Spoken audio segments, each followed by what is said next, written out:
That's how you should make a perfect sequel. भाई क्या था ये, मतलब लिटरली क्या था ये, कसम से यार मेरा गला बैठ गया, मेरी आवाज उतनी अच्छे से आ नहीं रही है, इतना चिल्लाया मैं इस पे। तो भाई फाइनली पुष्पा 2 रिलीज हो चुकी है और सुबह सुबह के 6 बजे का शो देख के आ रहा हूँ। आंखें अभी भी लाल है या शायद फूली हुई है, तो प्लीज उस पर ध्यान मत देना, क्योंकि लिटरली मैंने भाई मूवी एंजॉय की, और भाई इस हद तक एंजॉय की कि मैं अपने लफ्ज बयान नहीं कर सकता।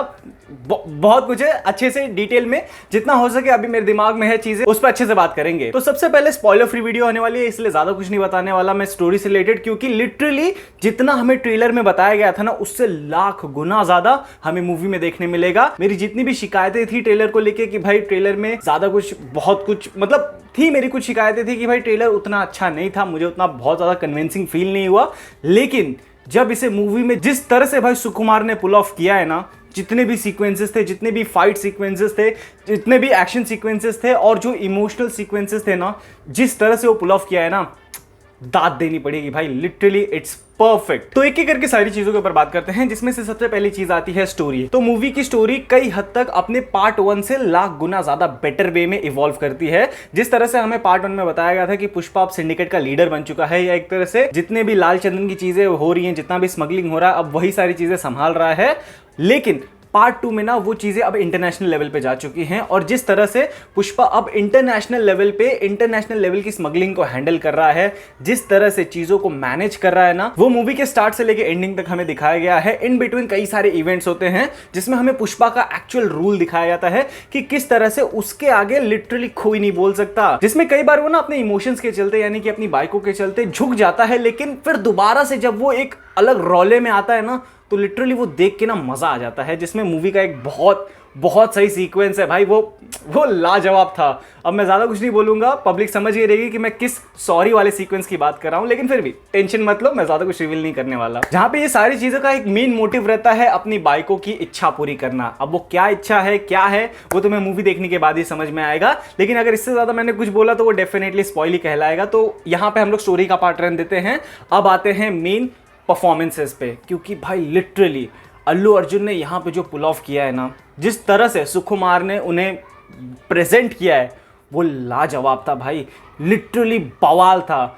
मतलब मैं क्या ही बोलूँ यार। इंटरवल के बाद का ना एक सीक्वेंस आता है गजब का, वो गंगम्मा जतारा वाला सीक्वेंस था, गजब भाई, उसमें बंदे ने क्या परफॉर्मेंस दी है, लिटरली जो एक्सप्रेशन है ना, क्योंकि उस पूरे सिनेरियो में ना काफी कुछ चल रहा था, लेकिन मेरा ध्यान था अल्लू अर्जुन के चेहरे पे, क्योंकि उनका जो परफॉर्मेंस था वो लिटरली ऐसा लगा था कि भाई बंदे को कुछ हो गया है, कसम से वो कुछ अलग ही लेवल पे था।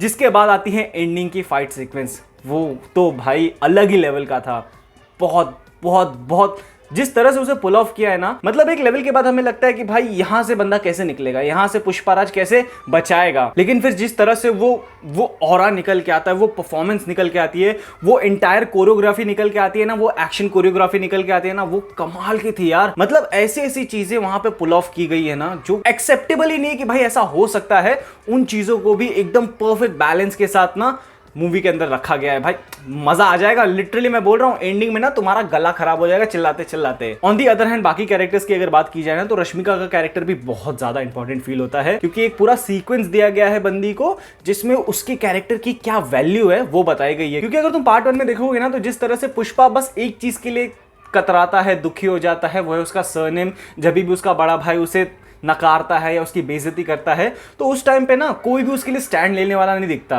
लेकिन यहाँ पे एक पूरा सीक्वेंस है भाई, जिसमें अब इससे ज्यादा मैं बता नहीं सकता, लेकिन लिटरली वो सीक्वेंस बहुत अच्छा है। वहां पे ना ऐसा लग रहा था कि चीजें एग्जैचुरेट हो जाएंगी जिस तरह से एनिमल में हुई थी, लेकिन एकदम परफेक्ट बैलेंस के साथ श्रीवल्ली का भी कैरेक्टर एक सही परफॉर्मेंस के साथ रश्मिका मंदाना उसे पुल ऑफ करती है।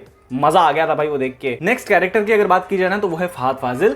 तो मैं समवेयर कहता हूं कि मैं यहाँ पे ना थोड़ा सा शायद डिसअपॉइंट हुआ, क्योंकि अगर देखा जाए ना, जितने सीन्स हमें ट्रेलर में दिखाए गए हैं फहद फाजिल के, उससे बस थोड़े बहुत ज्यादा हमें मूवी में दिखाए गए हैं।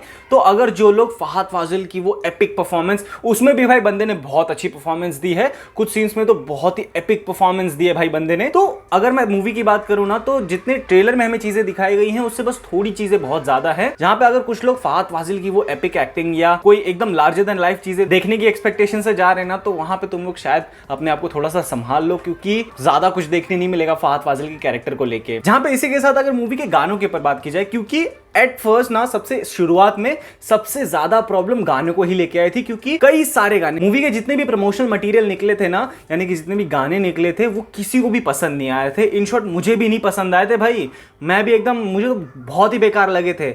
लेकिन अगर इन्हें मूवी के अंदर देखोगे ना तो एकदम परफेक्टली बैठता है, क्योंकि कई सारे सिनेरियोस में ना वो गाने परफेक्टली फिट बैठते हैं, क्योंकि वो सिचुएशनल सॉन्ग्स है। उन्हें एक सिचुएशन दी गई है, उन्हें एक बिल्टअप दिया गया है। क्योंकि अगर तुम किसी सॉन्ग को ले लो ना तो उसका भी स्टार्टिंग से ही बिल्टअप देना चालू कर दिया है। इवन जो ये फीलिंग वाला गाना आया था ना उसको भी एक अच्छा खासा बिल्टअप दिया है, उसके लिए भी एक बैकग्राउंड इमोशन, एक बैकग्राउंड चीजें हैं भाई, उसके लिए भी एकदम परफेक्टली प्लेस की गई हैं। यानी कि मेरे हिसाब से सुकुमार ने ना यहाँ पे एक बहुत ही परफेक्ट राइटिंग के साथ हर एक चीज को अच्छे बैलेंस में रखा है। इसीलिए भाई मुझे तो गाने अच्छे लगे। जहां पे अगर एक और चीज जिसकी मैं सबसे ज्यादा तारीफ करता हूं, जो कि मैंने बहुत ज्यादा एंजॉय किया, वो है मूवी का बैकग्राउंड स्कोर। क्या बैकग्राउंड स्कोर यूज किया है भाई, लिटरली बहुत अमेजिंग। मतलब हर एक अच्छे बुरे सीक्वेंसेस के लिए ना उनके पास एक बैकग्राउंड मटेरियल था कि भाई वो बजाए, वो सुनाए। लिटरली अगर तुम गंगम्मा जतारा का वो सीन देखोगे ना, वो बहुत एपिक है यार। और बैकग्राउंड म्यूजिक जो बजता है ना, मजा आ जाता है यार। लिटरली वो माँ काली का बैकग्राउंड म्यूजिक सुन के बहुत बहुत लिटरली एपिक फील होता है। और एट द एंड हमें जो ऐगिरी नंदिनी सुनने को मिलता है ना, यानी कि जो एंडिंग का फाइट सीन है, वहां पे भी हमें एक बहुत एपिक बैकग्राउंड म्यूजिक सुनने को मिलता है, जिसपे शायद लोगों का उतना ध्यान नहीं गया होगा। लेकिन अगर तुम ध्यान से सुनोगे ना तो वहां पे ऐगिरी नंदिनी ये वाला म्यूजिक बजता है। अब उसका एक अलग वर्जन यहाँ पे यूज किया गया है, लेकिन लिटरली जिस तरह से वो पूरा इंटायर सीक्वेंस बैकग्राउंड म्यूजिक के साथ अच्छे से ब्लेंड इन करके पुल ऑफ किया है ना, वो कमाल का था। जहां पे इन सब के अलावा ना पुष्पा 2 के ट्रेलर में हमें कुछ ऐसे सीन्स दिखाए गए थे, कुछ ऐसे शॉट्स दिखाए गए थे जो मूवी के फाइनल कट का हिस्सा नहीं है। प्रोबेबली वो शायद मूवी का जब थर्ड पार्ट आएगा उसमें के हिस्से रहे, क्योंकि यहीं पे हमें फहद फाजिल का एक बहुत अच्छा सीक्वेंस देखने मिलता है जो ट्रेलर में है लेकिन मूवी में नहीं है। इसलिए मैं यहाँ पे थोड़ा कंप्लेन करना चाहता हूँ कि भाई ट्रेलर में शायद से वो सीन्स इसलिए डाले गए थे ताकि हम लोग को डिस्ट्रैक्ट किया जा सके, क्योंकि मूवी में एक अलग ही खेला चल रहा है भाई। मूवी में कुछ अलग ही लेवल की धांधुली चल रही है और वो कसम से देखने में बहुत मजा आ गया भाई। सुबह के 6 बजे भी मैं इतना ज्यादा चिल्लाया ना, पूछो मत तुम लोग। एट लास्ट मैं यही कहना चाहता हूँ कि पुष्पा 2 एक परफेक्ट सीक्वल है, यानी कि in terms of background music, in terms of performance, in terms of writing, in terms of story, everything top to bottom मुझे तो भाई परफेक्ट लगा। मुझे इसमें कोई कमी नहीं लगी। अगर थोड़ी बहुत नेट पिकिंग करूँ ना तो एक दो जगह पे माइनर, एक दो जगह पे हमें थोड़ी बहुत वायर वर्क की प्रॉब्लम दिखती है, यानी कि जो बच्चे वाला सीन आता है वहां पे एक छोटा सा प्रॉब्लम है, वहां पे थोड़ा वायर वर्क दिख जाता है। और एक और जगह की मैं बात करना चाहता हूँ, जो इनिशियल फाइट सीक्वेंस होता है मूवी का, जो एंट्री फाइट सीक्वेंस होता है, उसको एंड में जाके वो कहाँ पे कनेक्ट करता है वो पता नहीं। प्रोबेबली ये शायद पार्ट 1 की तरह ही होगा, क्योंकि पार्ट 1 में भी एक अच्छा फाइट सीक्वेंस है मूवी के स्टार्टिंग में ही, लेकिन बाद में वो एंड में कहाँ पे जाके कनेक्ट हो उसका हमें कोई आइडिया नहीं था। वो बस एक फ्लैशबैक की तरह यूज किया गया था उसको, और यहां पे भी हमें वही सारी चीजें यूज की गई। लेकिन ठीक है यार, कोई बात नहीं, शायद से प्रोबेबली वो अगले पार्ट में कनेक्ट किया जाए, किसको पता। लेकिन लिटरली ओवरऑल अगर मैं कहूं ना तो पुष्पा पार्ट 2 एक परफेक्ट सीक्वल है जो कि मुझे बहुत पसंद आया, लिटरली बहुत पसंद आया। जितनी भी कंप्लेंट्स थी सब माफ है भाई, बहुत पसंद आया। बाकी तुम अपने ओपिनियंस बताओ, अगर तुमने पुष्पा देख ली तो तुम्हें कैसी लगी है, और अगर अब तक नहीं देखा है तो सालों क्या कर रहे हो, जाके देखो थिएटर में भाई, अलग ही एक्सपीरियंस आएगा, लिटरली मजा आ जाएगा। हो सके तो पार्ट 1 देख के जाना, एक मजा ही फील आ जाएगा। लिटरली मैं एंजॉय किया भाई, मैं एंजॉय किया, मैं तुम्हारा नहीं जानता, मैं एंजॉय किया। बाकी ऐसे सिनेमा रिलेटेड वीडियोस और रिव्यूज देखने के लिए मुझे फॉलो एंड सब्सक्राइब जरूर से कर लेना। इंस्टाग्राम पे भी कंटेंट डालना चालू कर दिया है, वहां पे भी जाके फॉलो कर लो। And see you in next video, bye.